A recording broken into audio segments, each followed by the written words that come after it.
Welcome to the presidential debate of 1900. This evening, we will ask the foreign policy of each president, Theodore Roosevelt, William Taft, and Woodrow Wilson, and their plans to enact if granted a seat in the Oval Office.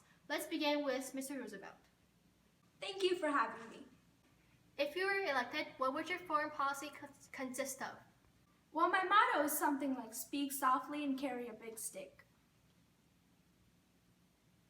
If we as Americans can manage to hold our tongues while defending ourselves as a nation, my policy will be foolproof. My main goal is to build a reputation of the United States as a world power, which is why I issued the Roosevelt Corollary to the Monroe Doctrine to forestall European intervention. And just how did this Roosevelt Corollary influence America? It expanded our right and role in Central America and the Caribbean, as it claimed the U.S. had a right to act as an international political power. I also insisted that the long-standing open door policy, allowing the United States and Great Britain to have free trade with China, to continue in spite of Japan's desire to dominate all of the Asian markets. What did you do about Japan? Well, Mr. Moderator, sir, I negotiated the Gentleman's Agreement.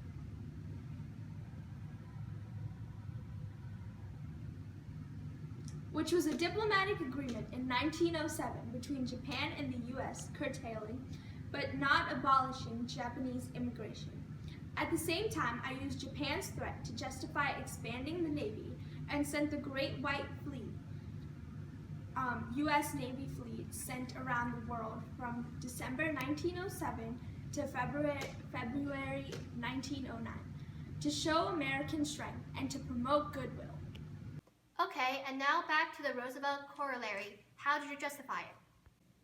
Chronic wrongdoing or impotence, which results in a general loosening of the ties of civilized society, may in America as elsewhere ultimately require intervention by some civilized nation, and in the Western Hemisphere the adherence of the United States to the Monroe Doctrine may force the United States to the exercise of an international power.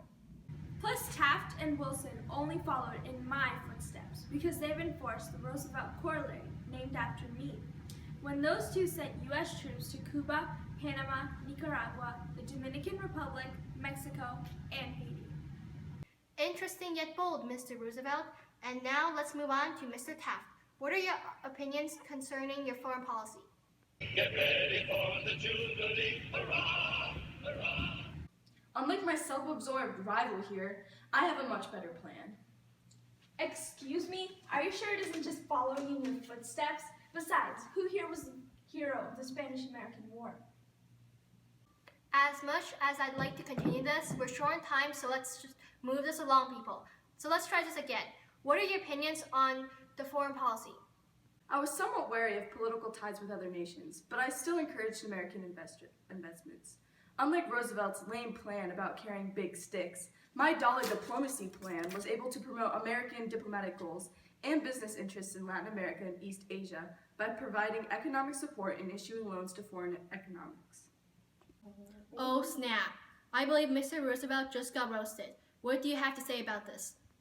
At least I didn't nearly destroy all foreign relations. Your so-called dollar diplomacy plan established negative relationships between the U.S. and other American nations in the South.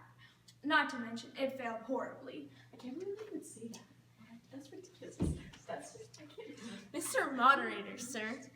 While those two fight about their poorly named foreign policies, I'd like to talk about how I plan to make America great again.